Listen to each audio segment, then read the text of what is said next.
আমার কথায় কে কষ্ট পাইছেন ভাই? যতক্ষণ কথা বলেছি চেষ্টা করেছি কোরআন হাদিস থেকে অল্প সময় 1 ঘন্টা টাইম আমার কোন জায়গা থেকে রাখবো কোন জায়গা থেকে বলবো এরকম অবস্থা অল্প সময় চেষ্টা করেছি। আল্লাহ তাআলা যেন অল্প বুঝ আপনাকে আমাকে ইসলাম সম্পর্কে দিয়ে দেন এবং আমল করার তৌফিক দেন। সবাই বলে আমিন। আসসালামু আলাইকুম ওয়া রাহমাতুল্লাহি ওয়া বারাকাতুহু। আসসালামু আলাইকুম ওয়া রাহমাতুল্লাহি ওয়া বারাকাতুহু।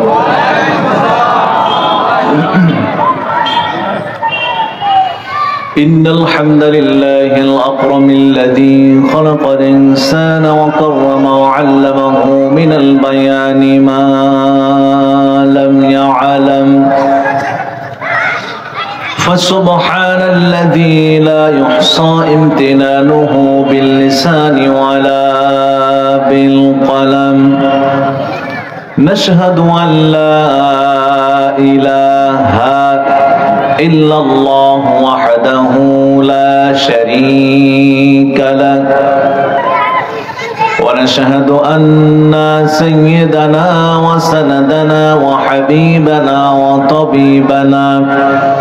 وطبيب أرواحنا محمد الذي أرسله بالحق بشيرا ونذيرا وداعيا إلى الله بإذنه وسراجا منيرا فقد قال الله تعالى في كلامه المجيد وفرقانه الحميد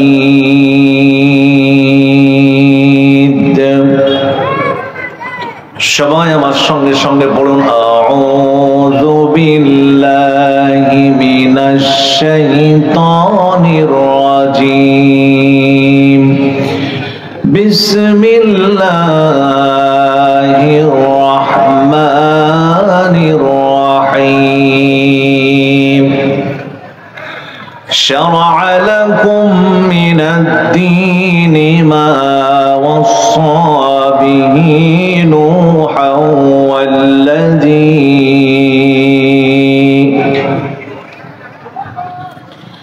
والذي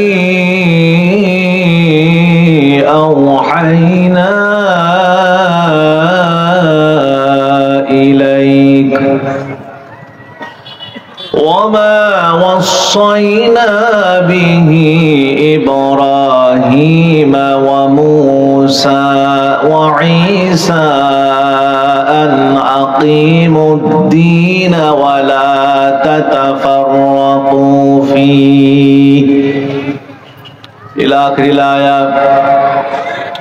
وقال النبي صلى الله عليه وسلم والذي نفسي بيده لا تمرن بالمعروف ولا تنهون عن المنكر أو لا يوشكن الله أن يبعث عليكم عذابا من عنده ثم لا تدعنه ولا يستجاب لكم رواه الترمذي أو كما قال النبي صلى الله عليه وسلم الكيس من دان نفسه وعمل لما بعد الموت والعاجل من اتبع هواه وتمنى على الله رواه الترمذي أو كما قال النبي صلى الله عليه وسلم لا تزول قدم ابن آدم حتى يسأل عن 5 عن عمره فيما أفناه وعن شبابه فيما أبلاه وعن ماله من أين اكتسبه وفيما أنفقه وما عمل فيما علم رواه الترمذي. وقال تعالى في شان حبيبي إن الله وملائكته يصلون على النبي يا أيها الذين آمنوا صلوا عليه وسلموا تسليما সবাই দুরূদ ইব্রাহিম পড়ি আল্লাহুম্মা সাল্লি আলা মুহাম্মাদিন ওয়া আলা আলি মুহাম্মাদ কামা সাল্লাইতা আলা ইব্রাহিম ওয়া আলা আলি ইব্রাহিম ইন্নাকা হামিদুম মাজিদ اللهم بارك على محمد وعلى آل محمد كما باركت على إبراهيم وعلى آل إبراهيم إنك حميد مجيد ভুল করে গাইনি তো গান লা ইলাহা ইল্লাল্লাহ ঘুম ঘরে বাড়াইনি পথে পায় জেনেছি পথের বাঁকে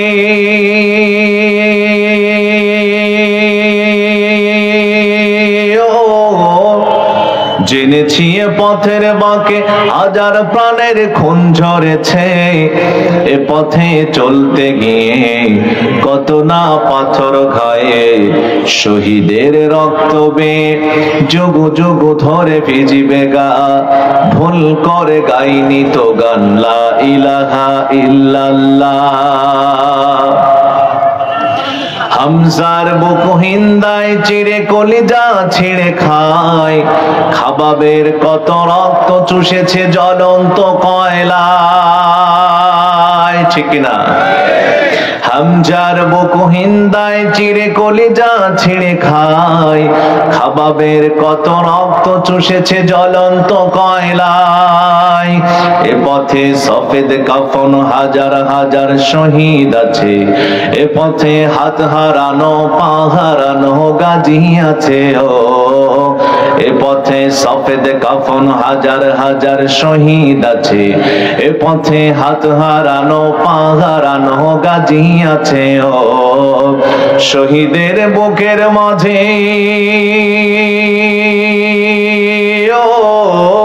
শহীদের বুকের মাঝে দেখ না গুলির ফুল ফুটেছে শহীদের বুকের মাঝে দেখ বুলেটের ফুল ফুটেছে আধার ওই কারার মাঝে ইমানি দীপ্তি নাচে গোলামির জিঞ্জির জানি মুক্তির মুখে টিকবে না ভুল করে গাইনি তো গান লা ইলাহা ইল্লাল্লাহ ঘুম ঘরে বাড়াইনি পথে পায় জেনেছি পথের বাঁকে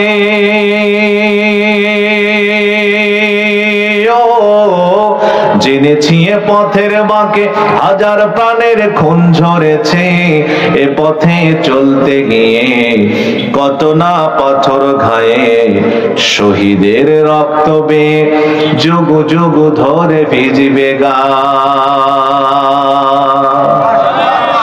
আলহামদুলিল্লাহ কাঁঠালতলা যুব সমাজের উদ্যোগে আয়োজিত প্রথম বার্ষিক তাফসীরুল কোরআন মাহফিল ওয়াজ মাহফিল আজকের মাহফিলের সভাপতিত্ব করছেন জনাব মাওলানা মোফাজ্জল হায়দার সার্বিক তত্ত্বাবধানে আছেন জনাব শেখ দেলোয়ার হোসেন আল্লাহ সুবহানাহু ওয়া তাআলা সকলের হায়াতের মধ্যে বারাকা দান করুন সবাই বলি আমিন আর জোরে বলি আল্লাহুম্মা আমিন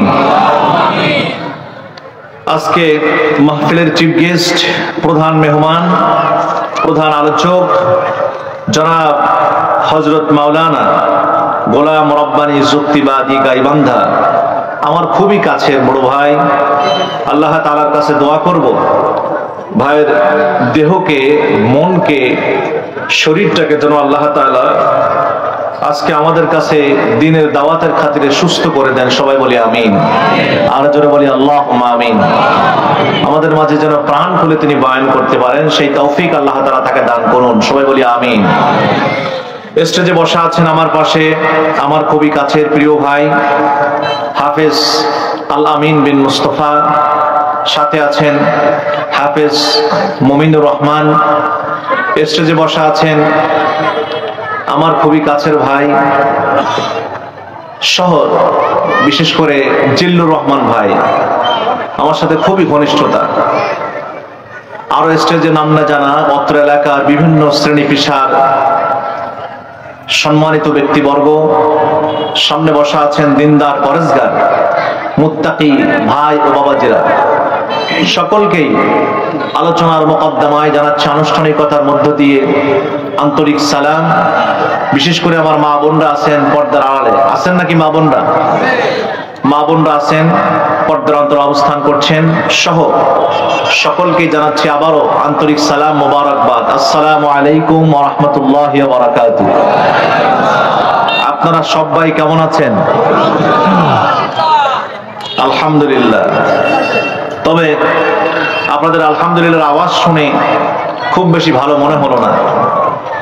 এত মানুষ আলহামদুলিল্লাহ বললে আকাশ বাতাস মুখরিত হয়ে যাবে, কিন্তু আপনাদের আলহামদুলিল্লাহর আওয়াজ শুনে মনে হচ্ছে এই বলাটা হচ্ছে আলহামদুলিল্লাহ হচ্ছে 5 আগস্টের আগের আলহামদুলিল্লাহ।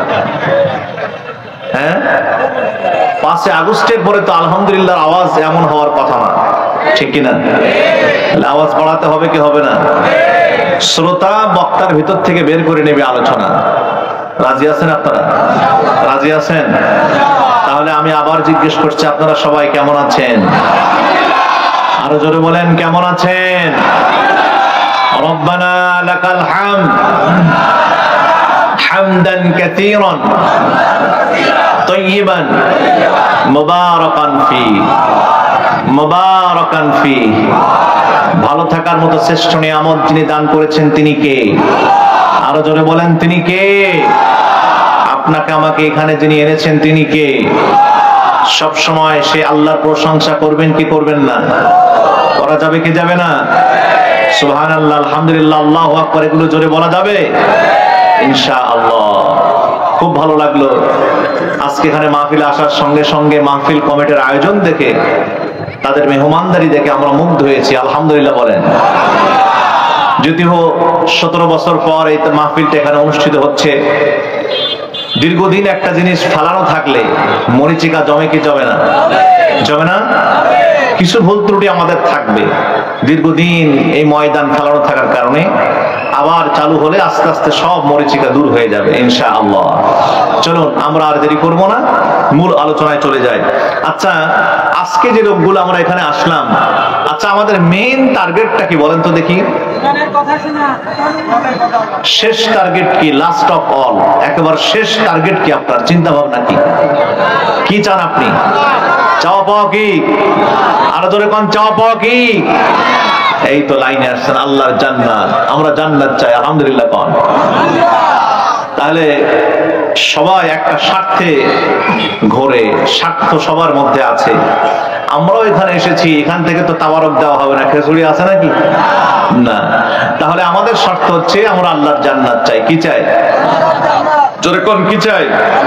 কারণ জান্নাত যারাই পাবে তারাই একমাত্র সফল দুনিয়া থেকে, তাছাড়া আমরা সফল হতে পারবো না। সম্মানিত ভাইরা, আমিরুল মুমিনিন হযরত ওমর ফারুক রাদিয়াল্লাহু তাআলা আনহুকে একবার জিজ্ঞেস করা হলো, আমিরুল মুমিনিন আপনি একটু সফলতার ব্যাখ্যা আমাদেরকে শোনান, আমরা কি কোনটা করলে সফল হব?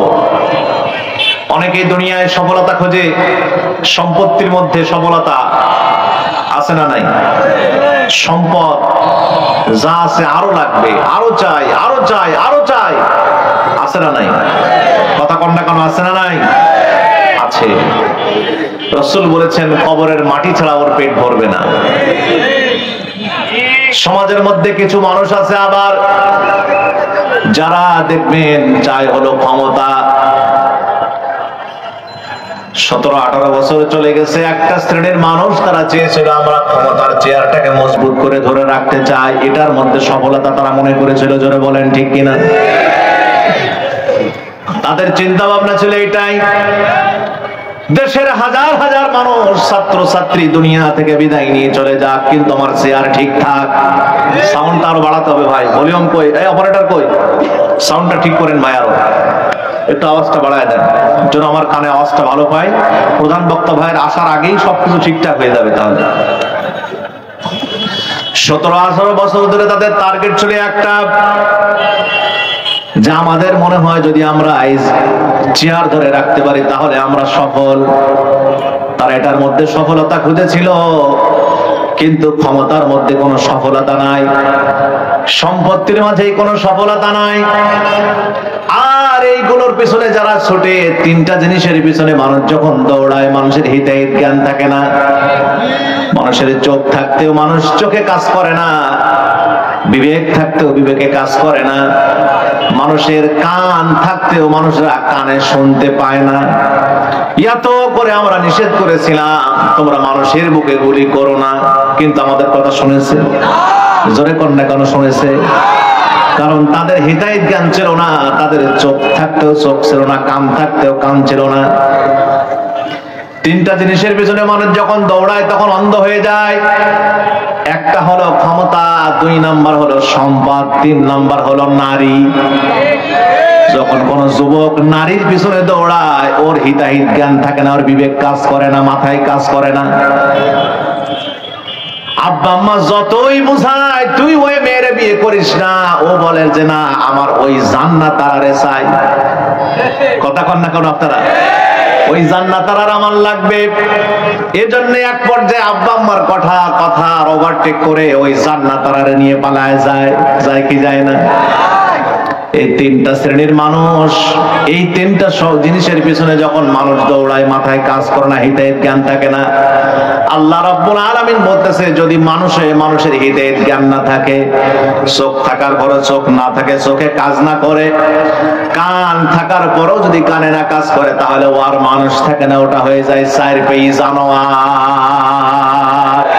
ওয়ালাকাদ যারানা লিজাহান্নামা কাসীরাম মিনাল জিন্নি ওয়াল ইনস লাহুম কুলুবুন লা ইয়াফকাহুনা বিহা ওয়া লাহুম আ'য়ুনুন লা ইউবসিরুনা বিহা ওয়া লাহুম আযানুন লা ইয়াসমাউনা বিহা উলাইকা কাল আনআমি বাল হুম আদাল উলাইকা হুমুল গাফিলুন।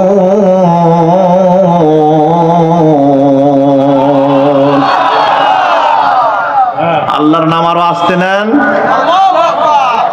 কোরআনুল কারীমের একটি আয়াত তেলাওয়াত শেষ হয়ে যাবে যখন, এট এ টাইমে আল্লাহু আকবার ধ্বনি হবে তখন, আরে কর্মসূচি চলবে ততক্ষণ, আখেরি মোনাজাত প্রধান বক্তা যতক্ষণ না করবে ততক্ষণ রাজি আসে না নাই? আরো জোরে কন্যা কানো আসে না নাই? বিশ্ব নবী জনাবে মুহাম্মদ রাসূলুল্লাহ সাল্লাল্লাহু আলাইহি সাল্লাম তিনি বলেন, বান্দা যখন বেশি বেশি করে আল্লাহু আকবার ধ্বনি দিয়ে দেয়, আমি আল্লাহ রাব্বুল আলামিন বান্দার ঘাড়খানা কাল কিয়ামতের দিন হযরত বেলালের সাথে আমি আল্লাহ উসা করে দেই। জোরে বলি আল্লাহু আকবার। আর জোরে বলেন আল্লাহু আকবার। আল্লাহ রাব্বুল আলামিন কোরআনে আরেক জায়গায় বলেন, ইযা লাকিতুম ফিয়াতান ফাসবুতু ওয়াযকুরুল্লাহা কাসীরান লাআল্লাকুম তুফলিহুন। যখন তোমরা কোন বাতিল শক্তির সামনে দাঁড়ায় যাবে, ইসলাম বিরোধী শক্তির সামনে যখন দাঁড়ায় যাবে, জমিনে রাজপথে, যারা আল্লাহর জমিনে আল্লাহর দ্বীনের কথা চায় না, ইসলামী হুকুমত কায়েম হোক এগুলো চায় না, কোরআনের রাজ কায়েম হোক, কোরআনের আইন চালু হোক, এটা চায় না, এটা হলো তাগুত। এদের সামনে যখন তোমরা দাঁড়ায় যাবে, আল্লাহু আকবার ধ্বনি তোমরা জোরে আওয়াজ দিয়ে নিবে, আমি আল্লাহ রাব্বুল আলামিন বলে দিলাম এই জমিনের সফলতা আমি আল্লাহ মুসলমান তোমাদের হাতেই তুলে দিব। আর আস্তে কোন সুবহানাল্লাহ। আরে জোরে বলেন আল্লাহু আকবার। সম্মানিত ভাইয়েরা আমার, যে কথা বলছিলাম, তাহলে আমরা এক একজন এক এক জায়গায় সফলতা খুঁজতেছি, এক একজন এক এক ভাবে আমরা সফলতা খুঁজি, কিন্তু হযরত আমিরুল মুমিনিন অর্ধ পৃথিবীর নেতা, এই গোটা পৃথিবীটার অর্ধেক তিনি একাই শাসন করেছেন। আপনার আমার মতো 56,000 বর্গ মাইলের নেতা না। হযরত আমিরুল মুমিনিন বলেন, মান ইতাজ্জা বিমাকানিহি ফালইয়ানজুর ইলা ফিরআউন ওয়া মান ইতাজ্জা বিমালিহি ফালইয়ানজুর ইলা কারুন ওয়া মান ইতাজ্জা বিনাসাবিহি ফালইয়ানজুর ইলা আবি লাহাব ইন্নামাল ইজ্জাতু বিত্তাকওয়া। জোরে বলেন আল্লাহু আকবার। হযরত ওমর বলেন, দুনিয়ার মানুষেরা শোনো, তোমরা যারা আজকে সফলতা খুঁজতেছো ক্ষমতার মধ্যে, তারা একটু ভালো করে শুনে নাও, ক্ষমতার মধ্যে আসলে সফলতা নয়। তাই যদি হতো তাহলে এই দুনিয়াতে সবচেয়ে বড় ক্ষমতাধর, যাকে আল্লাহ সবচেয়ে বেশি ক্ষমতা দান করেছিলেন, তার নাম হলো ফিরআউন। চেনেন নাই? চেনেন কিনা? নাম শুনছেন? বলেন তো, এই ফিরআউন এত বড় ক্ষমতাধর, ক্ষমতা পেয়ে ফিরআউন এক পর্যায়ে বলেছে, আনা রাব্বুকুমুল আলা, আমি তোমাদের রব। এত ক্ষমতা আল্লাহ তারে দিয়েছিল। এই ফিরআউনের লাশ যদি এখন আপনাদের এলাকায় কাঁঠালতলায় মাঠে আনা হয়, যে মাঠটায় তাফসীর মাহফিল হচ্ছে, ওই ফিরআউনের লাশ দেখে আপনি ওরে স্যালুট জানাবেন না থুতু মারবেন? আরো আস্তে কোন, আরো জোরে বলেন। তাহলে ওর এত বড় ক্ষমতা থেকে কোনো লাভ হলো জীবনে? ওর জীবন সফল না ব্যর্থ? আরো জোরে কোন, সফল না ব্যর্থ? দুই নাম্বার, তোমরা যারা আজকে সম্পদ সম্পদ করো, সম্পত্তির পিছনে দৌড়াও, এই দুনিয়ার সম্পদের পিছনে যারা দৌড়াচ্ছে, একটু ভালো করে শোনো। হযরত ওমর ফারুক রাদিয়াল্লাহু তাআলা আনহু বলেন, আল্লাহ পাক এই দুনিয়াতে সবচেয়ে সব সম্পদ দান করেছিল যার, তার নাম হলো কারুন। তাফসীরে জালালে তাফসীর ইবনে কাসিরের বর্ণনা এসেছে, এই কারুনকে রব্বুল আলামিন এত সম্পদ দান করেছিল, কারণের সম্পত্তির লকারের চাবি বহন করার জন্য ৭০টা উট লাগতো। কয়টা উট? জোরে বলেন, কয়টা? এখন বলেন তো দেখি, কারণের জীবন সফল না ব্যর্থ? কারণ এবং তার সম্পদ সহ রব্বুল আলামিন জমিনের তলায় গেড়ে দিতেই আছেন, জমিনের তলায় যেতেই আছে, যেতেই আছে, কিয়ামত পর্যন্ত রব্বুল আলামিন কারুন আর তার সম্পদকে জমিনের তলায় যেতেই রাখবেন, যেতেই দিবেন, শুধু নিচেই নিয়ে যাবেন। তাহলে সম্পদের মাঝে কোন সফলতা আছে? হযরত আমিরুল মুমিনিন রাদিয়াল্লাহু তাআলা আনহু তিনি লাস্ট অফ অল যে কথাটা বলেছে সেটা হলো সফলতা এবার কোথায়? ইন্নামাল ইজ্জাতু বিত্তাকওয়া। যার মধ্যে আল্লাহর ভয় আছে, যেই ব্যক্তি আল্লাহর ভয় পায়, দুনিয়া থেকে যারা জান্নাত হাসিল করতে পেরেছে, ওই লোকগুলো একমাত্র আল্লাহর কাছে সফল। জোরে বলেন ঠিক কিনা? হযরতে বেলালের দিকে তাকান আপনারা, বেলালের সহায় সম্পত্তি ছিল? কথা বলেন, আওয়াজ দেন ভাই। হযরতে বেলালের সম্পত্তি ছিল না, আফ্রিকান কৃষ্ণাঙ্গ বেলাল। ক্ষমতা ছিল না, একজন দাস। আহলে সুফার সদস্য ছিলেন ৭০ জনের মধ্যে একজন। এই হযরত বেলাল সম্পর্কে বিশ্বনবী আমার মেরাজ থেকে এসে ডাক দিলেন সাহাবীদের মধ্যে, সাহাবীরা বেলাল কোথায়, ডাক দাও। বেলালকে ডাকা হলো, বেলালকে বলা হলো, বেলাল তুমি কি এমন আমল করেছো গো বেলাল? তুমি দুনিয়ায় কিন্তু তোমার পায়ের পদধ্বনির আওয়াজ খসখসাতান আমামি ফাইজা বেলাল, হাদিসের মধ্যে এসেছে। ও বেলাল, তোমার পায়ের খসখস আওয়াজ আমার আল্লাহর জান্নাতের সামনে শোনা যায়। আরো আস্তে কোন সুবহানাল্লাহ, আরো জোরে বলেন সুবহানাল্লাহ। তার মানে বোঝা গেল বেলাল দুনিয়া থেকে জান্নাতের মালিক হয়ে গেছেন। আমার ভাইরা, আমার বন্ধুরা, আমার বোনেরা, ভালো করে বুঝতে হবে। বলুন তো, এই বেলালের জীবন সফল না ব্যর্থ? আরো আস্তে পান। বেলালকে জিজ্ঞেস করা হলো, ও বেলাল তুমি এমন কি আমল করেছো তুমি দুনিয়ায়, কিন্তু আমার আল্লাহ দুনিয়া থেকেই তোমাকে জান্নাতের মালিক বানায় দেয়।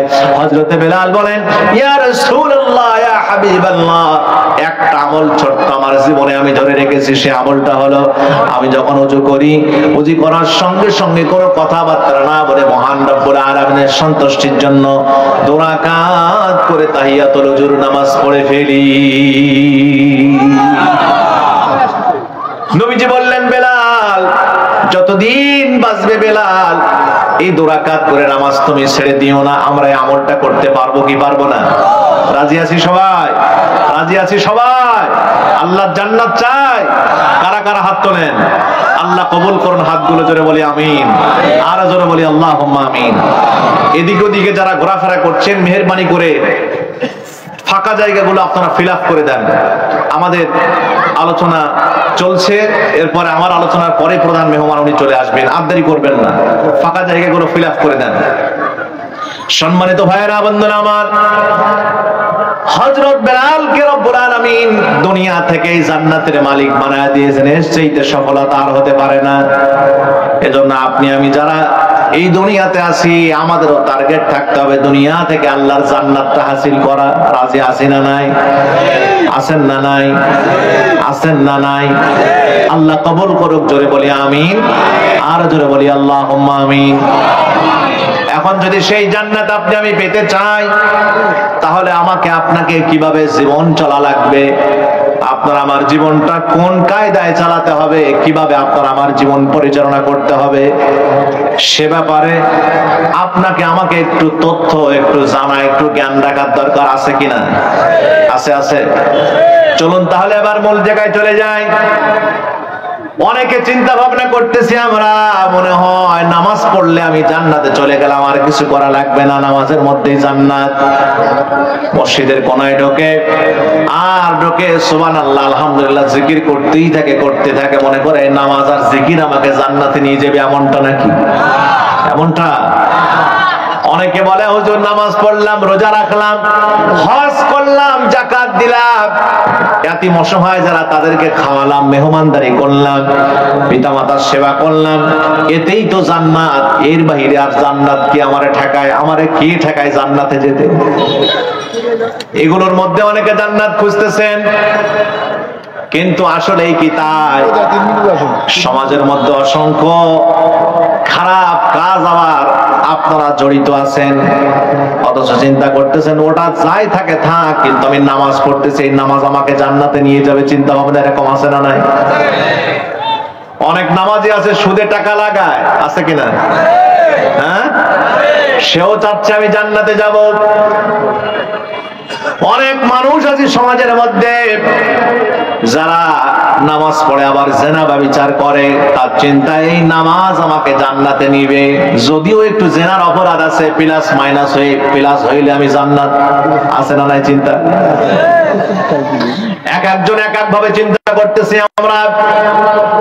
অনেকে চিন্তা করতেছে হুজুর আমি যে উমরা করলাম, হজ করলাম, আমার এই হজ যদি কবুল হয়ে যায়, সারা জীবন যাই করি না কেন এটাতেই আমার জান্নাত, আমি মনে হয় জান্নাত পেয়ে গেছে, আর বেশি সময় নাই, আমার জান্নাতে যাইতে এই হজ যথেষ্ট।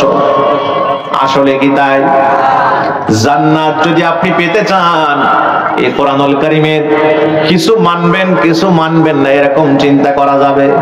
ওরে বাবা, এত বড় কোরআন, ছোট হইলে সাগাইতে সুবিধা হইতো। আমার ভাইরা, আমার বন্ধুরা, বলেন তো দেখি, এদিকে তাকান, এই কোরআনের আপনি কি মনে করেন যে কিছু মানবো কিছু মানবো না, এগুলো দিয়েই মনে হয় আমি জান্নাতে চলে যাবো, এরকমটা নাকি? তাহলে কি করা লাগবে? হ্যাঁ, পরিপূর্ণ মানতে হবে আপনাকে কোরআন। এখন বিসমিল্লাহর বা থেকে নিয়া মিনাল জিন্নাতে ওয়ান নাসের সিন পর্যন্ত, অর্থাৎ বাস গোটা কোরআন যদি আপনি আমি মানতে পারি, তাহলে আল্লাহর জান্নাত, তাছাড়া জান্নাত পাওয়া যাবে। জোরে কোন, জোরে কোন, জোরে কোন, পাওয়া যাবে। কিন্তু অনেকেই বসে আছেন হুজুর না না না, আমরা শুধুমাত্র নামাজ, রোজা, হজ, যাকাত, ইয়াতীমের সেবা এগুলো করে আমরা জান্নাত পাবো, এই চিন্তা আছে না নাই? আমার ভাইরা, আমার বন্ধুরা, এই চিন্তা থেকে বেরিয়ে আসতে হবে। তাহলে এখন কি করতে হবে? আল্লাহ রাব্বুল আলামিন বলছেন নামাজ, রোজা, হজ, যাকাত, ইসলামী আন্দোলন, পাশাপাশি আল্লাহর জমিনে আল্লাহর দ্বীন কায়েমের এই কাজের কথা যখন আমরা বলি, তখন বলে হুজুর আপনারা শুধু করেন, যারা হুজুর তারাই করবে, সাধারণ মানুষ করবে না এই কাজ। হ্যাঁ, আমরা যখন বলি নামাজ পড়ছেন ঠিক আছে, রোজা রাখলেন ঠিক আছে, হজ করলেন ঠিক আছে, পাশাপাশি আল্লাহর জমিনে, এই জমিনটা কার? আর আসতে কন না, আমার বাবার। কার? আল্লাহর জমিন। এখন এই আল্লাহর জমিনে একটু আওয়াজ দিয়ে বলেন তো দেখি, সত্যিকার অর্থে যারা মুসলমানের সন্তান একটু আওয়াজ দিয়ে মাথা খাটিয়ে বলবেন কে কি করেন আমি কাউরে চিনি না, একটু আওয়াজ দিয়ে বলেন তো দেখি আল্লাহর জমিনে আল্লাহর দেওয়া আইন, কোরআনের আইন চলুক এইটা চান না মানব রচিত আইন চলুক এইটা চান? কার আইন? কার আইন? কার আইন? আরো জোরে আওয়াজ দিয়ে বলতে হবে কার আইন? আল্লাহ।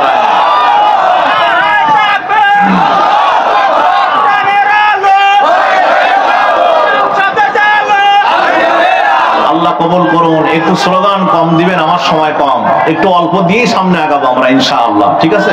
স্লোগান হবে কিন্তু একটু কম হবে, কারণ আমার সময় খুবই কম। আজকে বিশেষ মেহমান হওয়ার কারণে আমার সময় একেবারে প্যাকেট করা। মূল কথা বলে আমি এখান থেকে বিদায় নেবো ইনশাআল্লাহ। সম্মানিত ভাইয়েরা আমার, বন্ধুরা আমার, তাহলে একটাই কথা, আলা আলাহুল খলক ওয়াল আম, সৃষ্টি যার, আইন চলবে কার? আরো ধরে বলেন কার? আল্লাহ পাক এবার সে কথা বলছেন, শারা'a লাকুম মিনাদ-দীনি মা ওয়াসসা বিহি নূহা ওয়াল্লাযী আওহাইনা ইলাইক ওয়া মা ওয়াসাইনা বিহি ইব্রাহিম ওয়া মূসা ওয়া ঈসা আন আকিমুদ-দীন ওয়া লা তাতাফাররাকু ফি।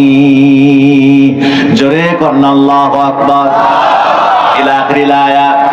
আল্লাহ রাব্বুল আলামিন বলেন, আমি আল্লাহ রাব্বুল আলামিন নূহ আলাইহিস সালামের শরীয়তের মধ্যে যে হুকুমাত দিয়েছিলাম, তার শরীয়তের তার উম্মতদেরকে যে নির্দেশনা দিয়েছিলাম, নূহ নবীকে যে নির্দেশনা দিয়েছিলাম, একই নির্দেশনা আমি আল্লাহ ইব্রাহিম আলাইহিস সালামকে দান করেছি। একই নির্দেশনা আমি আল্লাহ মূসা আলাইহিস সালামকে দান করেছি। একই হুকুম, একই নির্দেশনা আমি আল্লাহ ইব্রাহিম নবীকে দিয়েছি, ঈসা আলাইহিস সালামকে দান করেছি। একই নির্দেশনা আমি আল্লাহ রাব্বুল আলামিন মুহাম্মদ রাসূলুল্লাহ সাল্লাল্লাহু আলাইহি ওয়াসাল্লাম ওয়া আওহাইনা ইলাইক, আপনি এবং আপনার উম্মতদেরকে আমি একই হুকুম দিলাম, একই নির্দেশনা দিলাম। সেই নির্দেশনাটা এবার কি? সেই নির্দেশনা হলো আন আকিমুদ্দিন ওয়া লা তাতাফাররাকু ফি। আল্লাহু আকবার। আল্লাহর জমিনে আল্লাহর দ্বীন কায়েম করা, এ ব্যাপারে কোনো মতপার্থক্য করা যাবে না। যেই যেই ফেরকার মানুষ থাকি না কেন, হোক আওয়ামী লীগ, হোক বিএনপি, হোক জামাত ইসলাম, হোক চরমনায়, হোক তাবলিগ জামাত, আল্লাহর জমিনে যত মানুষ আছি আমরা, আল্লাহর জমিনে আল্লাহর দ্বীন কায়েমের ব্যাপারে, এ ব্যাপারে কোনো ইখতিলাফ করা যাবে না, কোনো মতপার্থক্য করা যাবে না, কোনো মতানৈক্য করা যাবে না, কোনো অজুহাত খাড়া করা যাবে না। সবাই আমরা এ ব্যাপারে একমত। কয় মত? আরো জোরে কোন কয় মত? চান কি চান না? আল্লাহ কবুল করেন, জোরে বলে আমিন। আমার ভাইরা, আমার বন্ধুরা, সবাই আল্লাহর জমিনে আমরা আল্লাহর দ্বীন কায়েম হোক, এটা আমরা চাই। এখন কথা হলো, বাংলাদেশে আল্লাহর জমিনে আল্লাহর দ্বীন কায়েম, এটা কি আছে? আসলে আছে? আছে? আছে? নাই। আমাদের অবস্থা তাহলে কি? আমরা ইসলাম যেটা হওয়ার দরকার ছিল, আমরা থাকবো ইসলামের আন্ডারে, অথচ আমরা আজকে ইসলামকে নিয়েছে আমাদের আন্ডারে। আমাদের যা ভালো লাগে আমরা ইসলাম থেকে তাই গ্রহণ করি, যা ভালো লাগে না ইসলাম থেকে সেটা আমরা পালন করি না, সেটা বাদ দিয়ে দেই। আমরা ইসলাম মানি এখন মন মতো, ঠিক কিনা? অথচ উচিত ছিল আমাদের ইসলামের আন্ডারে থাকা, অথচ আমরা ইসলামের আন্ডারে থাকতে পারলাম না। এই যে আকিমুদ্দিন, দ্বীন আল ইসলাম, এটা কোরআনুল কারীমের মধ্যে এসেছে প্রায় 11 জায়গায়। কয় জায়গায়? তার মধ্যে ইসলাম শব্দটা 2 জায়গায় আলাদা ভাবে আসছে, আর বাদ বাকি 9 জায়গায় দ্বীন আল ইসলাম এভাবে একসঙ্গে আসছে। ইসলাম, দ্বীন আল ইসলাম। প্রিয় ভাইরা আমার, বন্ধুরা আমার, অথচ আজকে আমরা কি করি? ইসলাম থেকে পরিপূর্ণভাবে আমরা ইসলামটারে গ্রহণ করি নাই, পারলাম না গ্রহণ করতে। আমরা অসংখ্য ভুল ত্রুটির মধ্যে আমাদের জীবন অতিবাহিত করতেছি। অথচ মুসলিম হিসাবে, আজ মুসলিম হিসাবে আমার চিন্তা ভাবনা ছিল, আমাদের চিন্তা ছিল পরিপূর্ণ ইসলামের মধ্যে দাখিল হওয়া, ঠিক কিনা? এই যে 31st নাইট চলে গেল, বলেন তো দেখি আপনারা যারা এই ডেক বাজিয়েছেন এলাকার যুব সমাজেরা, এই 31st নাইট ইসলামের মধ্যে আছে? আছে আছে বন্ধ করেছেন? আলহামদুলিল্লাহ। প্রিয় ভাইরা আমার, বন্ধুরা আমার, সামনে আর একটা দিন আসতেছে ফেব্রুয়ারির 14 তারিখ। বলেন তো এই দিনগুলো, এই দিবসগুলো ইসলামের মধ্যে আছে? মুসলমানদের উৎসব কয়টা? জোরে কোন কয়টা? একটা হলো ঈদুল ফিতর আর একটা হলো ঈদুল আজহা। এই হলো দুইটা উৎসব। আল্লাহ রাব্বুল আলামিন কুরআনুল কারীমের মধ্যে বলতেছে, বান্দা বান্দিরা শোনো, ইসলাম বাদে অন্য কোনো কিছু তোমরা দুনিয়াতে তালাশ করতে পারবা না। পালন করা তো দূরে পড়ে থাক, যদি তালাশ করো তাহলে তোমরা পরকালে ক্ষতিগ্রস্তদের অন্তর্ভুক্ত হয়ে যাবে। ওয়া মাইয়াবতাগি গায়রাল ইসলামি দীনা ফালাই ইউকবালা মিনহু ওয়া হুয়া ফিল আখিরাতি মিনাল খাসিরিন।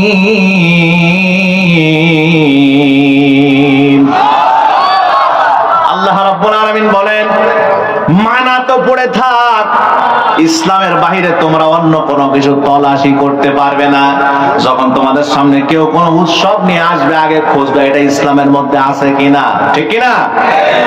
প্রিয় ভাইরা আমার, বন্ধুরা আমার, তাহলে কি করতে হবে? এখন আপনাকে আমাকে পরিপূর্ণভাবে ইসলামের মধ্যে দাখিল হয়ে যেতে হবে। আল্লাহ রাব্বুল আলামিন বলেন, সুন্দর করে জানায়েছেন, ইয়া আইয়ুহাল্লাযীনা আমানু দুখুলু ফিস সিলমি কাফা ওয়া লা তাত্তাবিউ খুতুওয়াতিশ শাইতান ইন্নাহু লাকুম আদুউম মুবিন।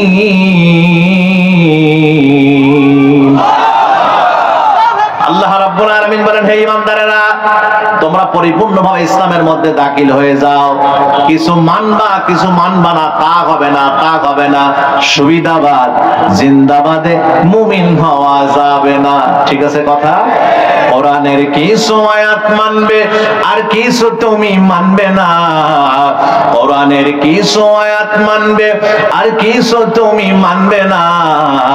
সুবিধাবাদ জিন্দাবাদে মুমিন হওয়া যাবে না। সুবিধাবাদ জিন্দাবাদে মুমিন হওয়া যাবে না, ঠিক কিনা? সম্পূর্ণ কোরআনী সংবিধান যারা আংশিক না মানিলে হবে কি তার মান রে, হবে কি তার মান? সিঙ্গেল হক মুসলমান হলে, সিঙ্গেল হক মুসলমান হলে চলবে না। সুবিধাবাদ জিন্দাবাদে মুমিন হওয়া যাবে না। সুবিধাবাদ জিন্দাবাদে মুমিন হওয়া যাবে না। আওয়াজ দিয়ে বলেন ঠিক কিনা?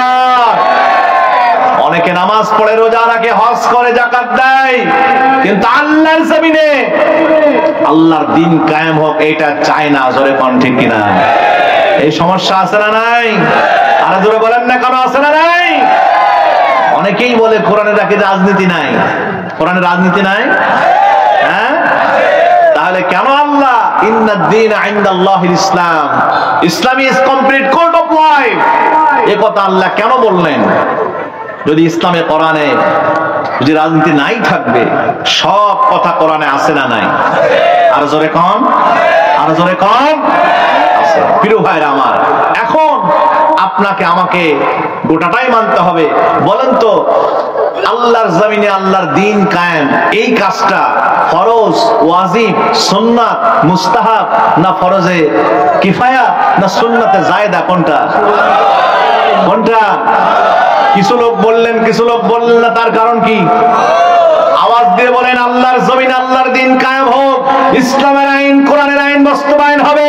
অনেক আইন দেখেছি, বাপের আইন দেখেছি, মায়ের আইন দেখেছি, শ্বশুরের আইন দেখেছি, শাশুড়ির আইন দেখেছি, অনেক আইন আমরা দেখেছি। একটা আইন আইন সামনে দেখতে বাকি আছে, সেটা হলো আল্লাহর জমিনে আল্লাহর কোরআনের আইন। জোরে কোন ঠিক কিনা? আর জোরে আওয়াজ দিয়ে বলেন, আওয়াজ দিয়ে ঠিক কিনা? আগামীর সংসদ হবে কোরআনের সংসদ, আগামীর সংসদ হবে ইসলামের সংসদ। এই মতের পক্ষে কারা কারা হাত তুলে আমার আল্লাহকে দেখাই দেন তারা তারা।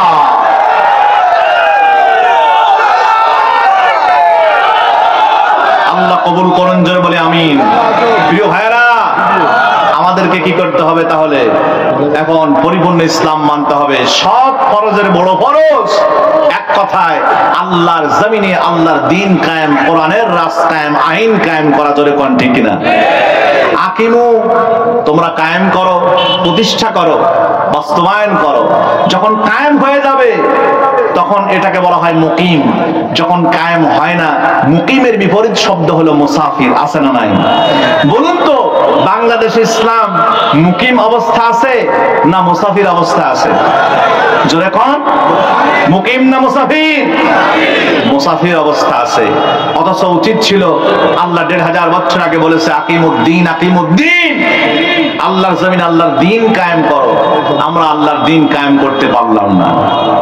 এই দিনের অসংখ্য ব্যাখ্যা রয়েছে। প্রত্যেকটি নবী রাসূল এই দিনের কাজ করেছেন। দিন শব্দের ব্যাখ্যা এবার একটু জেনে নেই। কায়েম করা কি জিনিস? এক কথায় সংক্ষেপে একটা উদাহরণ দেব, বুঝে নেবেন। এলাকার ইমাম সাহেব খুব ভালো মানুষ, রাস্তা দিয়ে চলছে, ফজরের নামাজ পর বাইক নিয়ে হঠাৎ করে অ্যাক্সিডেন্ট হওয়ার পর ইমাম সাহেব কায়েত হয়ে পড়ে আছে, নাড়ি ভুড়ি বের হয়ে গেছে, মাথা দিয়ে রক্ত ধরছে। 7-8 জন যুবক এসে কেউ মাথায় পানি দিয়ে সুন্দর করে রক্ত মোছে, কেউ ব্যান্ডেজ বেঁধে দেয়, দিয়ে পাশে বসে কান্নাকাটি করে। বলুন তো, ইমাম সাহেবের এই অবস্থা হওয়ার পরে পাশে বসে কি কান্নাকাটির সময়, রক্ত মোছার সময়, না ডাক্তার বাড়ি নিয়ে যাওয়ার সময়? এবার কিছুক্ষণ পর, 10-12 মিনিট পরে, 20 মিনিট পর আবার 7-8 জন যুবক এক জায়গায় হয়েছে, একই মসজিদের মুসল্লি। বলছে, হায় রে, ইমাম সাহেব, তাহলে কি করা যায়? অ্যাম্বুলেন্স ফোন দাও। তাড়াতাড়ি অ্যাম্বুলেন্সকে ফোন দেওয়া হলো, অ্যাম্বুলেন্স চলে আসলো, ডাক্তার বাড়িতে নিয়ে যাওয়া হলো। ডাক্তারকে বলা হচ্ছে, আমাদের ইমাম সাহেব যত টাকা লাগে আমরা দেবো, এলাকার থেকে তুলে দেবো, যে কায়দায় হয় আমরা ট্রিটমেন্ট করব, তাড়াতাড়ি আপনি ব্যবস্থা করেন। ডাক্তার বলতেছে প্রায় 1,03,000 টাকা লাগতে পারে, আমরা দিতে রাজি আছি। এরপর সিদ্ধান্ত হলো, ডাক্তার বললো রক্ত লাগবে 7-8 ব্যাগ। বলে, আমাদের শরীর থাকতে আপনি রক্তের চিন্তা কেন করেন ডাক্তার সাহেব? 8-10 ব্যাগ রক্ত দিল। এলাকার শুদ্ধ কালেকশন করে 3 লাখ টাকা ডাক্তারের হাতে বুঝ করে দিল।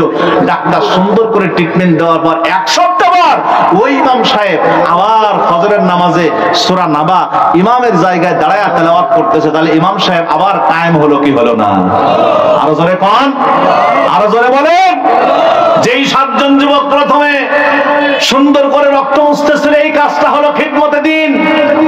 আর যেই 7 জন যুবক রক্ত দিল, টাকা দিল, ব্যবস্থা করলো, ঘাম ঝরালো, এই কাজটা হলো ইকামাতে দিন। আল্লাহু আকবার কোন, আর জোরে বলেন আল্লাহু আকবার। খিদমতে দিন সবাই করতে পারে, ইকামাতে দিনের কাজ করা বড়ই কঠিন। জোরে বলেন ঠিক কিনা? একামাতে দিনের কাজ করতে গেলে আমার মুসলমান ভাইরা, এই বাগেরহাটের মানুষেরা ভালো করে শোনেন, আপনাদেরকে হাত দেওয়া লাগতে পারে। একামাতে দিনের কাজ করতে হলে আপনার পা দেওয়া লাগতে পারে। একামাতে দিনের কাজ করতে হলে এখান থেকে 17-18 বছর আপনারা যেমন বুলেট খেয়েছেন, বুকে নিয়েছেন, আপনাদেরকে আবার বুকে বুলেট নিতে হতে পারে। একামাতে দিনের কাজ করতে হলে আপনাদের ঘর ছাড়া হতে হবে, বাড়ি ছাড়া হতে হবে, অর্থদণ্ড হবে। তারপরেও এ পথে রাজি আছেন কারা কারা থাকতে? আল্লাহকে দেখায় না।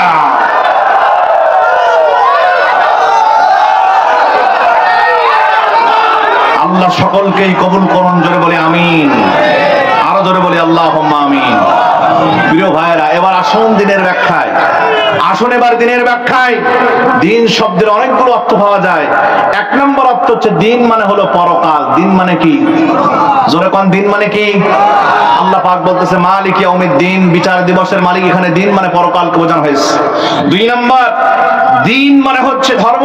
দিন মানে কি? ধর্ম। আল্লাহ পাক বলছেন লা ইকরাহা ফিদ্দিন, দিনের মধ্যে, ধর্মের মধ্যে, এখানে দিন মানে হলো ধর্ম, ধর্মের মধ্যে কোনো বাড়াবাড়ি নাই। সুবহানাল্লাহ। আল্লাহ রাব্বুল আলামিন আরেক জায়গায় বলেন ওয়াল্লাযী আরসালা রাসূলাহু বিল হুদা ওয়া দীনিল হাক্কি লিইযহিরাহু আলাদ দীনি কুল্লিহি ওয়ালাউ কারিহাল মুশরিকুন ওয়ালাউ কারিহাল কাফিরুন ওয়া কাফা বিল্লাহি শাহীদা। জোরে কোন আল্লাহু আকবার। এখানে দিন মানে ধর্ম বোঝানো হয়েছে। আল্লাহ রাব্বুল আলামিন বলেন নবী হে, আপনাকে দুনিয়ায় পাঠালাম, আমার উদ্দেশ্য হলো, টার্গেট হলো একটা, সমস্ত ধর্মের উপরে ইসলাম নামক দিন মানে ধর্মকে বিজয়ী করা। জোরে কোন সুবহানাল্লাহ। আরো জোরে বলেন না সুবহানাল্লাহ। দিন শব্দের আরেকটি অর্থ পাওয়া যায়, দিন মানে হলো আইন, দিন মানে হলো আল্লাহ। আল্লাহ রাব্বুল আলামিন বলেন আয-যানিয়াতু ওয়াজ-যানি ফাজলিদু কুল্লা ওয়াহিদিম মিনহুমা মিয়াতা জালদাতিন জালদাতিন ওয়ালা তা'খুযুকুম বিহিমা রা'াফাতুন ফি দীনিল্লাহ। জোরে কোন আল্লাহু আকবার। এখানে দিন মানে আইন বোঝানো হয়েছে। জিনাকার নর নারী যেই হোক না কেন, নারী হোক পুরুষ হোক, ওর জন্য 100 বেত্রাঘাতে আইন কার?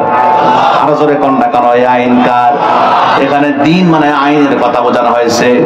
ভাইরা আমার, বন্ধুরা আমার, অসংখ্য আইন আল্লাহ রাব্বুল আলামিন কোরআনুল কারীমের মধ্যে দিয়েছেন। এই আইনগুলো সব হলো এই দিনের অন্তর্ভুক্ত। কার অন্তর্ভুক্ত? জোরে কোন কার অন্তর্ভুক্ত? আল্লাহ রাব্বুল আলামিন কোরআনুল কারীমের মধ্যে আরেক জায়গায় সুন্দর করে জানাইছেন দিন মানে হলো তাওহীদ, দিন মানে হলো আনুগত্য। আমানতু বিল্লাহি সুম্মাস্তাকিম, আমানতু বিল্লাহি আমানতু বিদীনিল্লাহি সুম্মাস্তাকিম। আল্লাহ পাক আর আল্লাহ পাকের হাবিব বলেন তোমরা ঈমান আনো, তোমরা বিশ্বাস স্থাপন করো এই দিনের প্রতি, অর্থাৎ ইসলামের প্রতি, সুম্মাস্তাকিম, এর প্রতি তোমরা ইস্তেকামত থাকো, মানে আনুগত্য করো। আল্লাহু আকবার। কোন দিনের আরেকটি ব্যাখ্যা পাওয়া যায়, দিন মানে হলো লাইফ প্রেসক্রিপশন, জীবন বিধান, অর্থাৎ ইসলাম। আল্লাহু আকবার। কোন এক কথায় বুঝে নেন কেমন লাইফ প্রেসক্রিপশন, কেমন জীবন বিধান। আল্লাহ রাব্বুল আলামিন বলেন, সুন্দর করে জানাছেন আল ইয়াউমা আকমালতু লাকুম দীনাকুম ওয়া আতমামতু আলাইকুম নি'মাতি ওয়া রাদিতু লাকুমুল ইসলাম দীনা। জোরে কোন আল্লাহু আকবার। আল্লাহ রাব্বুল আলামিন বলেন আমি আল্লাহ পাক তোমাদের জন্য আমার দ্বীনকে পরিপূর্ণতা দান করে দিলাম, ইসলামকে পরিপূর্ণ করে দিলাম, অর্থাৎ তোমাদের লাইফ প্রেসক্রিপশন হলো একমাত্র ইসলাম নামক কোরআন। সুবহানাল্লাহ। কোন আরো জোরে কোন না সুবহানাল্লাহ। আমার ভাইরা, আমার বন্ধুরা, আপনার গোটা জীবন জন্ম থেকে নিয়ে মৃত্যু পর্যন্ত, এখান থেকে নিয়ে আখিরাত পর্যন্ত যা কিছু দরকার সব ইসলামের মধ্যে, এই কোরআনের মধ্যে আছে না নাই? জোরে আওয়াজ দিতে হবে, আছে না নাই? এটাই হলো আপনার পরিপূর্ণ একমাত্র জীবন বিধান, আপনার ইসলাম কোরআন। এটাই হলো লাইফ প্রেসক্রিপশন, পরিপূর্ণ জীবন বিধান। শোনেন, আর একটা ছোট্ট উদাহরণ দেই, জাস্ট ফর এক্সাম্পল, তাহলে আপনার জন্য বুঝতে সহজ হবে। মনে করেন আপনি ডাক্তারের কাছে গেলেন, একটু মাথা ঘুরতেছে, ডাক্তার আপনার হাত ধরে সুন্দর করে একবার প্রেসার মাপ দিবে, দিয়ে বলবে প্রেসার হাই, একটুখানি আঙ্গুল থেকে রক্ত নিবে, মেশিনের মধ্যে দিয়ে চেক আপ করবে, ডাক্তার বলবে আপনার ডায়াবেটিস 15। অর্থাৎ এখন কি করতে হবে? আপনাকে ডাক্তার 3টা ঔষধ লিখে দিলেন, একটা হলো প্রেসারের বড়ি, একটা হলো ডায়াবেটিসের বড়ি, আর একটা হলো সাথে সাথে গ্যাসের বড়ি। গ্যাস্ট্রিক হতে পারে, বয়স হয়েছে আপনার, ভাত খাওয়ার আধা ঘন্টা আগে গ্যাসের বড়িটা খেয়ে নেবেন। গ্যাসের বড়ি আছে না নাই? কতক্ষণ আছে না নাই? এখন এই 3টা বড়ি দেওয়ার পর ডাক্তারের কাছে গেলেই স্বাভাবিক রোগী ভালো হয়ে যায়, বলে টেনশনের দরকার নাই, প্রেসার হাই হয়ে গিয়েছিল যার জন্য মাথা একটু টাল টাল ভাব। বাড়ি আসার পর শরীরটা ভালো হয়ে গেছে, ডাক্তার একটু মাথায় হাত বোলায় দিয়েছে, সান্ত্বনা দিয়েছে। এবার প্রেসারের বড়ি আর খায় না, ডায়াবেটিসটা খায়। ডায়াবেটিসের বড়ি এই জন্য খায়, ডাক্তার বলেছে ডায়াবেটিস এমন একটা রোগ, এই রোগ হলে ঘনে লাগা বাঁশের মতো অবস্থা হয়ে যাবে, ভিতরে সব আস্তে আস্তে শেষ হয়ে যাবে, বাহিরে ফিটফাট দেখা যাবে। এরকম বাস আছে না নাই? কথা কন্যা কেন আছে না নাই? ওই ভয়তে ডায়াবেটিসের বড়িটা খায়। গ্যাস আর প্রেসারের বড়ি খাই নাই, না খাওয়ার পরে কিছুদিন পর, 2-3 দিন পর আবার মাথার টাল হওয়ার সম্ভাবনা আছে না নাই? এখন যদি আপনি সুস্থ থাকতে চান তাহলে আপনাকে 3টা বড়ি খাওয়া লাগবে, গ্যাসেরটাও খাওয়া লাগবে, প্রেসারের বড়ি খাওয়া লাগবে, আপনার ডায়াবেটিসের বড়িটাও খাওয়া লাগবে কি লাগবে না? আরো জোরে কোন লাগবে কি লাগবে না? আমার ভাইয়ের, আমার বন্ধুরা, ইসলাম যদি আপনি মানতে চান, জান্নাত যদি আপনি পেতে চান, জান্নাতে যদি যেতে চান, তাহলে কোরআনের মধ্যে, কোরআনটা হলো আপনার আমার জন্য লাইফ প্রেসক্রিপশন, পরিপূর্ণ জীবন বিধান। ইসলাম হলো পরিপূর্ণ জীবন বিধান। ইসলামের কিছু মানবেন, কিছু মানবেন না। নামাজ পড়লাম, রোজা রাখলাম, হজ করলাম, যাকাত দিলাম, কিন্তু আল্লাহর যে জমিনে আল্লাহর দিন কায়েমের কাজ হুজুররাই করুক, আমরা সাথে আছি, এই কথা বলেই সারা। বলেন তো দেখি আল্লাহর জান্নাত পাওয়া যাবে? হ্যাঁ, এটা ফরজ, ওয়াজিব না সুন্নাত না মুস্তাহাব? আপনি যত বড় হুজুর হন না কেন, কোনো লাভ হবে না। আল্লাহর জমিনে আল্লাহর দিন কায়েমের কাজে আপনাকে শরীক হওয়া লাগবে, শরীক থাকা লাগবে, কারণ সব ফরজের বড় ফরজ এইটা। কথা কি ঠিক আছে? সব ফরজের কি ফরজ? আমি প্রমাণ করে দেবো ইনশাআল্লাহ। সময় যেহেতু কম, অল্প সময় আমি প্রমাণ করে দিয়ে বিদায় নেবো, জোরে বলি ইনশাআল্লাহ। ভাইরা আমার, বন্ধুরা আমার, এখন আর বিশ্বনবী সাল্লাল্লাহু আলাইহি ওয়াসাল্লাম বলেন, যারা আল্লাহর জান্নাত পেতে চান ভালো করে শুনেন, তাফতারিকু উম্মতি আলা 73 মিল্লাতান কুল্লুহুম ফিন্নার ইল্লা ওয়াহিদা। নবীজি আমার বলেছেন, আমার শেষ জামানার উম্মতেরা 3টা নয় 73 দলে ভাগ হবে। জোরে কোন কয় দল? 73টা দলে ভাগ হবে, তার মধ্যে এক দল হবে আল্লাহর জান্নাতি। কয় দল? জোরে আস্তে কর। কয় দল? কয় দল? কয় দল? আপনারা সবাই এখানে যারা আছি, আমরা 72 দলে থাকবো না, এক দলে থাকবো। জোরে কোন, জোরে কোন?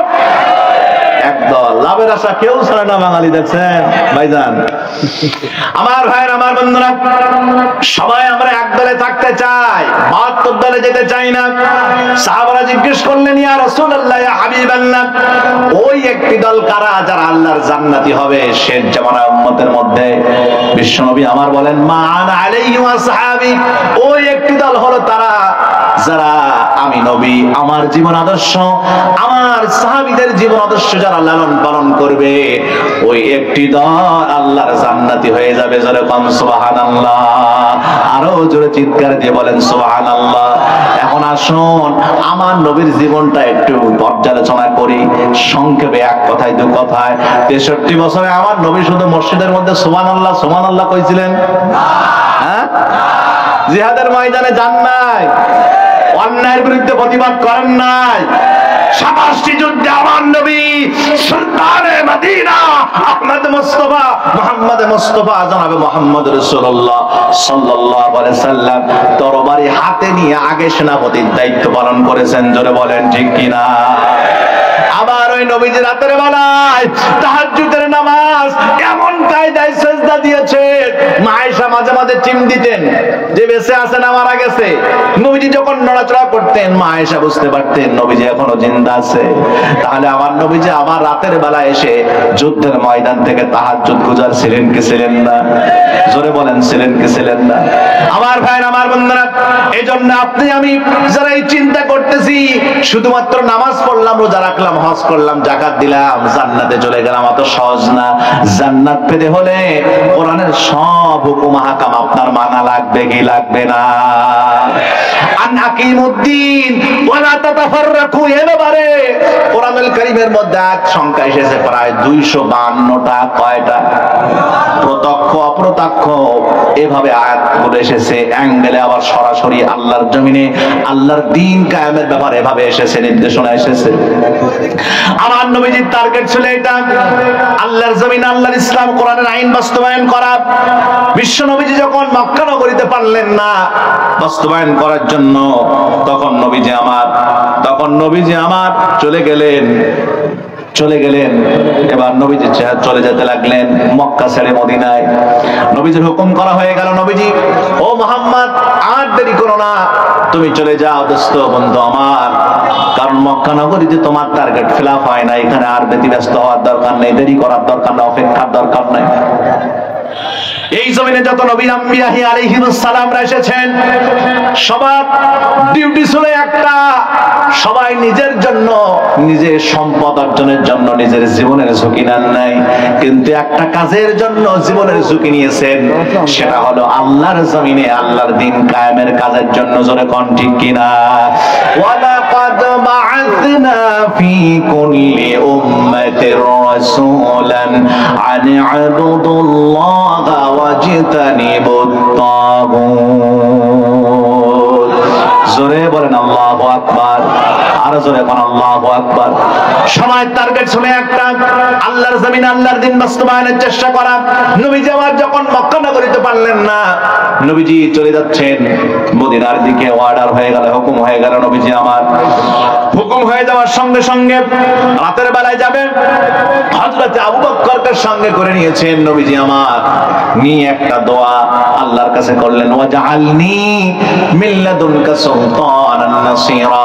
আয় আল্লাহ, মদিনার সংসদে কোরআন নিয়ে ঢুকতে পারলাম না, ইসলামের রাজ কায়েম করতে পারলাম না, মক্কার নগরীতে মক্কার সংসদে মদিনার সংসদটা, মদিনার সালতানাতটা তুমি আমাকে দান করে দিও। সুবহানাল্লাহ কোন? আল্লাহ নবীজির দোয়া কবুল করেছে কি করে নাই? নবীজি মদিনায় চলে গেলেন। চলে যাওয়ার পর নতুন রাষ্ট্র গঠন হয়ে গেল। মদিনায় যাওয়ার পরে নতুন রাষ্ট্রের প্রধান হলেন নবীজি আমার। হওয়ার পর নবীজির রাষ্ট্রকে নিয়ে সমালোচনা আছে না নাই? কথা কন না, কোনো আছে না নাই? কাফেররা এখন চিন্তা করতেছে, মনোযোগ আছে আপনাদের? আল্লাহর জমিনে আল্লাহর দ্বীন কায়েমের কাজ সবচেয়ে বড় কাজ, সেটা বোঝাচ্ছি এবার। প্রিয় ভাইয়েরা আমার, বন্ধুরা আমার, আল্লাহ রাব্বুল আলামিনের হাবিব মদিনায় রাষ্ট্র গঠন করার পর কাফেররা কিন্তু থেমে নেই। মক্কার কাফেররা সিদ্ধান্ত নিয়েছে ইতিমধ্যেই, আর জানায়া আমরা মুহাম্মাদের বিরুদ্ধে আক্রমণ করব না, এবার অতর্কিত হামলা করব রাতের বেলায়। এই তথ্য চলে গেছে নাসাই বিভাগের মাধ্যমে, আল্লাহ নবীজির সাহাবীদের মাধ্যমে নবীজির কানে চলে গেছেন। নবীজি আমার বললেন, সাহাবীদেরকে ডাক দিলেন, 7-8 জন সাহাবী চলে আসলো। রুদ্ধদ্বার বৈঠক করলেন ঘরের মধ্যে বসে, কি করা যায়, নতুন রাষ্ট্র কেবল গঠন করেছি, এখন তো কাফেরদের নানান ষড়যন্ত্র আছে। ডক্টর ইউনূস যেমন একটা নতুন রাষ্ট্র গঠন করেছে, ষড়যন্ত্র নানান ভাবে আছে না নাই? কথা কম না, কোনো আছে না নাই? নানান ষড়যন্ত্র আছে। আল্লাহ রাসূল যখন নতুন রাষ্ট্র যখন কেউ গঠন করে, তখন তারা রাষ্ট্র নিয়ে ষড়যন্ত্র অনেক সময় অনেক থাকে বেশি। মক্কার কাফেররা সিদ্ধান্ত নিয়েছে অতর্কিত হামলা করব। কাদেরকে নেব আমরা এই হামলার সঙ্গে জড়িত করব? কাদের? মদিনার যারা ইহুদিরা আছে এদেরকে আমরা জড়িত করব এই হামলার সঙ্গে। আর যারা মদিনার মুনাফিকরা আছে, এই তিনটা শক্তি মিলে এক জায়গায় হয়ে গেল, হয়ে তারা আল্লাহ রাসূলের বিরুদ্ধে ষড়যন্ত্র করলো, রাতের বেলায় আক্রমণ করবে। নবীজি সাহাবাদেরকে নিয়ে এবার একটা সুন্দর রুদ্ধদ্বার বৈঠকের আয়োজন করলেন, ঘরের দরজা বন্ধ করে, যেখানে সাংবাদিক এলাও না। সাহাবীদের মধ্যে একজন সাহাবী বললেন, ইয়া রাসূলুল্লাহ, ইয়া হাবিবাল্লাহ, নতুন রাষ্ট্র গঠন করেছেন, এখনো আপনার তরবারি বেশি নাই, ঘোড়াও বেশি নাই, আপনার সৈন্য বেশি নাই, ট্রেনিংও ভালো নাই, তাহলে কি করা যায়? আমরা বুদ্ধির মাধ্যমে, এই কৌশলের মাধ্যমে আমরা যুদ্ধে জয়লাভ করব, কাফেরদের বিরুদ্ধে লড়ব, তোমার সিদ্ধান্ত কি? সাহাবী বলো। সাহাবী বললেন, ইয়া রাসূলুল্লাহ, আমরা যেই এরিয়া দিয়ে মদিনার যেই জায়গাগুলো দিয়ে মক্কার কাফেররা রাতের বেলায় অতর্কিত হামলা করতে পারে, ওই জায়গাগুলো থেকে আমরা ক্যানেল খনন করব, খাল খনন করব, খন্দক খনন করব, সুন্দর করে রাতের বেলায় মাটি খুঁড়ে খাল খনন করে সুন্দর করে খালের উপরে পাতা পল্লব গাছপালা সুন্দর করে ঢেকে রাখবো। কাফেররা রাতের বেলায় ঢুকবে আর ঘোড়া সহ কাফের সহ ওই গর্তের মধ্যে চলে যাবে। আমাদের সৈন্য লাগবে না, ঘোড়াও লাগবে না, তরবারি আমাদের ব্যবহার করা লাগবে না। জোরে কোন সুবহানাল্লাহ। এই সাহাবীর নাম হচ্ছে হযরত সালমান ফারসি রাদিয়াল্লাহু তাআলা আনহু। পারস্য সম্রাট একবার পারসিকরা তারা এভাবে যুদ্ধে জয়লাভ করেছিল। সেই ইতিহাস পড়ে এই সালমান ফারসি রাসূলকে এই পরামর্শ দিয়েছিলেন। নবীজি আমার বললেন, সাহাবীরা তোমাদের মধ্যে সালমান ফারসি যে কথা বলেছে, বয়োবৃদ্ধ মানুষ, বয়স্ক মানুষ, তার কথাটা আমার খুব ভালো লেগেছে। সকাল হওয়ার আগে আগে, ফজরের আগে তোমরা ঝুড়ি কোদাল নিয়ে রেডি হয়ে যাবা। সবাই ঝুড়ি কোদাল নিয়ে রেডি হয়ে গেলেন। যে যা খন্দক খনন করার জন্য, খাল খনন করার জন্য, ক্যানেল খনন করার জন্য যা যা দরকার অস্ত্রপাতি নিয়ে সবাই রেডি হয়ে গেলেন। খনন করতে লাগলেন। খনন করতে করতে ভোর হয়ে গেছে, ফজরের আজান হয়ে গেল। বেলাল রাদিয়াল্লাহু তাআলা আনহুকে বললেন, ওগো বেলাল, ফজরের আজান দিয়ে দাও। বেলাল ভাঙা ভাঙা কণ্ঠে আজানটা দিয়ে দিলেন, কিন্তু নবীজি নামাজের কথা বললেন না। আমার নবীজি খনন করতেছেন। আজান হয়ে যাওয়ার পর সাহাবীরাও খাল খনন করতেছেন। খনন করতে করতে জোহরের নামাজের টাইম হয়ে গেছে। যখন জোহরের নামাজ হয়ে টাইম হয়ে গেছে, বেলালকে বলা হলো, ও বেলাল আজান দাও। কিন্তু নবীজি বেলালকে নামাজের জন্য অর্ডার করলেন না, ইকামত দিতে বললেন না। এভাবে খাল খনন করতে করতে ইশারের টাইম হয়ে গেছে। সাহাবারা খাল খনন করতেছেন, নবীজিও খাল খনন করতেছেন। জোহরের নামাজ চলে গেল, আসরের নামাজ গেল, মাগরিবের নামাজ গেল, ইশারের নামাজের টাইম শেষ হওয়ার আগে আগে নবীজি বলতেছেন, আর দেরি করা যায় না, খোদার যন্ত্রণা তো আর সহ্য হয় না। একজন সাহাবী এসে নবীজির সামনে জুব্বা উঁচু করে বলতেছে, ইয়া রাসূলুল্লাহ, ইয়া হাবিবাল্লাহ, একটু তাকায় দেখেন, আমার পেটের মধ্যে খোদার যন্ত্রণায় একটা পাথর বেঁধে রেখেছি। নবী হে, নবীজি আমার একটুখানি সাহাবীকে দেখে বললেন, সাহাবী তাহলে দাঁড়াও, আমার দৃশ্যটা দেখে যাও। নবীজি আমার নিজের জুব্বাটা উঁচু করে দেখালেন, তাহলে দেখো আমার পেটের মধ্যে কয়টা পাথর বাঁধা, তিনটা পাথর বাঁধা আছে, আমিও খাই নাই। আল্লাহু আকবার বলেন, আরো জোরে করেন আল্লাহু আকবার। আমার ভাইরা, আমার বন্ধুরা, যারা আপনারা মনে করতেছেন ইসলামের পথ অনেক সহজ পথ, ইসলামের পথ লাল গালিচা বিছানো পথ, লাল কার্পেট বিছানো পথ, না না না না, জান্নাত পেতে হলে, জান্নাতে যেতে হলে আপনাকে জান্নাতটা হলো চতুর্দিকে জান্নাতের কাঁটাযুক্ত, চতুর্দিকে জান্নাতের কাঁটাযুক্ত ধারালো। আপনাকে জান্নাতে যেতে হলে কাঁটা গায়ে লাগায় রক্তাক্ত হয়ে আপনাকে জান্নাতে যেতে হবে। আপনি লাল কার্পেটের মধ্যে দিয়ে আল্লাহর জান্নাতে যাবেন এমনটা আশা করা মোটেও ঠিক হবে না, ঠিক কি না? তাই আমার বন্ধুরা, আমার আল্লাহর জান্নাত পেতে হলে আপনাকে এমন চেষ্টা করতে হবে, এ পথে রক্ত হবে, এ পথে জীবন দিতে হবে, এ পথে আপনার সম্পদ ব্যয় করতে হবে, তারপরেই আপনি আল্লাহর জান্নাত পাবেন। জান্নাত শুধু চাইলেই পাওয়া যায় না। পাওয়া যায়? আরো জোরে কোন, চাইলেই পাওয়া যায়? ভাইরা আমার, বন্ধুরা আমার, শেষ করতে যাচ্ছি। সংক্ষিপ্ত সময়ের মধ্যে, সময় আমার যেহেতু প্যাকেট করা, আর 5-6 মিনিট টাইম আমার বাকি আছে, এর মধ্যে আলোচনা শেষ করতে হবে। আমার শেষ কথা, শেষ ইনফরমেশন যেটা আপনাদেরকে দিতে চাই, সেটা হলো সব ফরজের বড় ফরজ আল্লাহর জমিন, আল্লাহর দ্বীন কায়েমের কাজ করার চেষ্টা করার জন্য অংশগ্রহণ করা, এ কাজে শরীক হওয়া। শেষ কথা, নবীজি আমার কি করলেন? সাহাবীদেরকে বললেন, এই ঘটনা আপনারা কোথায় পাবেন? মনে করতে পারেন হুজুর আপনি কি বানায়া বলতেছেন। না না না, নবীজির সিরাত গ্রন্থ আর রাহিকুল মাখতুম, আল্লামা সফিউল্লাহ মুবারকপুরী রাহিমাহুল্লাহ, তার কিতাবের মধ্যে লেখা আছে খন্দক যুদ্ধের ইতিহাস, আহজাব যুদ্ধের ইতিহাস, আপনারা দেখে নেবেন। নবীজি আমার এবার সাহাবীদেরকে বললেন, তোমরা তাড়াতাড়ি করে ওযু করো, নামাজ আদায় করতে হবে। বেলালকে বলেন, ওযু করে আসার পর, ও বেলাল, জোহরের আযান দিয়েছিল, নামাজ তো হয় না, ইকামাতটা জোহরের দিয়ে দাও। হযরত বেলাল জোহরের নামাজের ইকামাত দিলেন। ইকামাত দেওয়ার পর নবীজির ইমামতি নামাজ হয়ে গেল 4 রাকাত। এবার বেলালকে সালাম ফিরায়া নবীজি বলতেছেন, বেলাল আসরের নামাজের ইকামাত দাও। আসরের নামাজের ইকামাত বেলাল দিয়ে দিলেন। নবীজি আমার ইমামতি করে 4 রাকাত নামাজ আদায় করলেন। সালাম ফিরায়া নবীজি আমার বেলালকে বলেন, বেলাল মাগরিবের নামাজের ইকামাত দাও। মাগরিবের নামাজের ইকামাত বেলাল দিয়ে দিলেন। নবীজি মাগরিবের 3 রাকাত নামাজ আদায় করলেন। আদায় করার পর নবীজি বেলালকে বললেন, ও বেলাল, ইশারের নামাজের ইকামতটা দিয়ে দাও। ইশারের নামাজের ইকামত হলো। বেলাল ইকামত দেওয়ার সঙ্গে সঙ্গে নবীজি নামাজের ইমামতি করলেন, সালাম ফেরায়া দিলেন। আমার ভাইরা, আমার বন্ধুরা, এই ঘটনা থেকে কি বোঝা যায়? যেটা বোঝা যায় সেটা হলো আল্লাহ দুনিয়াতে কোরআনের মধ্যে, ইসলামের মধ্যে নামাজ ফরজ হওয়ার পরও নবীজি একটা নতুন গঠিত ইসলামী রাষ্ট্রের জন্য আল্লাহর জমিনে আল্লাহর দিন কায়েম হয়েছে, একটা ইসলামী শাসনের স্টেট কায়েম হয়ে গেছে যে রাষ্ট্রে, ওই রাষ্ট্রটাকে টিকায় রাখার জন্য নবীজি নামাজটাকে পিছায়া দিয়েছেন, এই কাজটাকে আগায় নিয়েছেন। জোরে বলেন ঠিক কিনা? আরো জোরে বলেন ঠিক কিনা? ভাইরা আমার, বন্ধুরা আমার, আর একটা কথা আমি স্মরণ করাই দেই, তাহলে আরো আপনাদের কনসেপ্ট ক্লিয়ার হবে। সব ফরজের বড় ফরজ আল্লাহর জমিনে আল্লাহর দিন কায়েমের কাজ করা, ইসলামের আইন বাস্তবায়নের কাজ করা। আপনি যে যাই হন না কেন, অসংখ্য আয়াত এ ব্যাপারে এসেছে। আল্লাহ রাব্বুল আলামিন কোরআনের এক জায়গায় বলতেছে, ওয়াতাসিমু বিহাবলিল্লাহি জামিআন ওয়া লা তাফাররাকু, তোমরা আল্লাহর রজ্জুকে সবাই আঁকড়ে ধরো, মজবুত ভাবে আঁকড়ে ধরো, তোমরা বিচ্ছিন্ন হওয়া যাবে না, দলাদলি করা যাবে না। এই ব্যাপারে আল্লাহর জমিনে আল্লাহর দিন কায়েমের ব্যাপারে কোনো মতপার্থক্য করা যাবে? জোরে কন্যা করা যাবে? আরো জোরে বলেন, যাবে? যাবে না।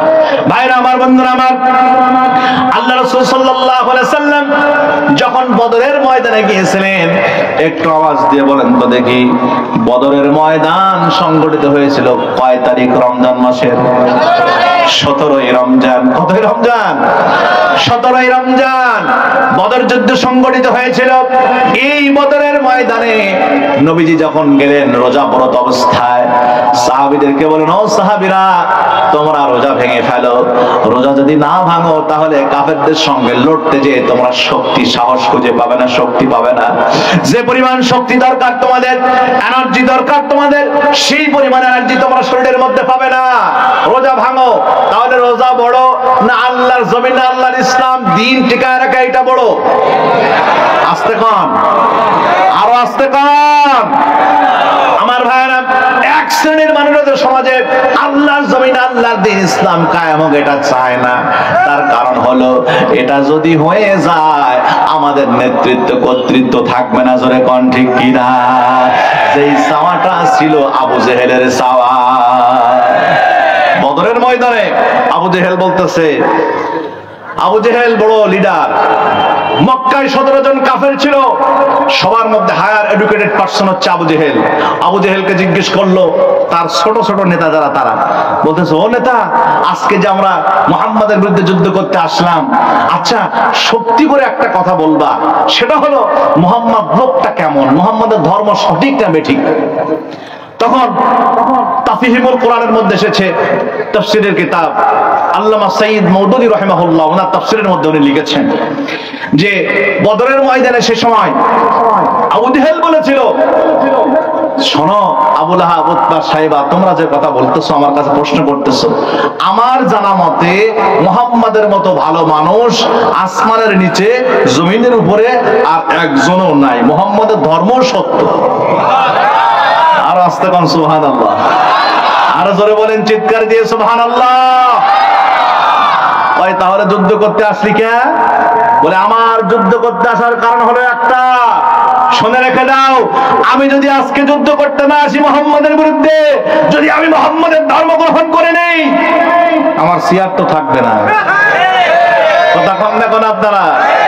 প্রিয় ভাইরা আমার, বন্ধুরা আমার, দেশের আলেম ওলামারা কেমন, ইসলাম ওয়ালারা কেমন, দাড়িওয়ালারা কেমন, নামাজি লোকেরা কেমন, সাধারণ লোক সবাই জানে, দেশের তাওহীদি জনতা লক্ষ লক্ষ মানুষ সবাই জানে এরা কেমন।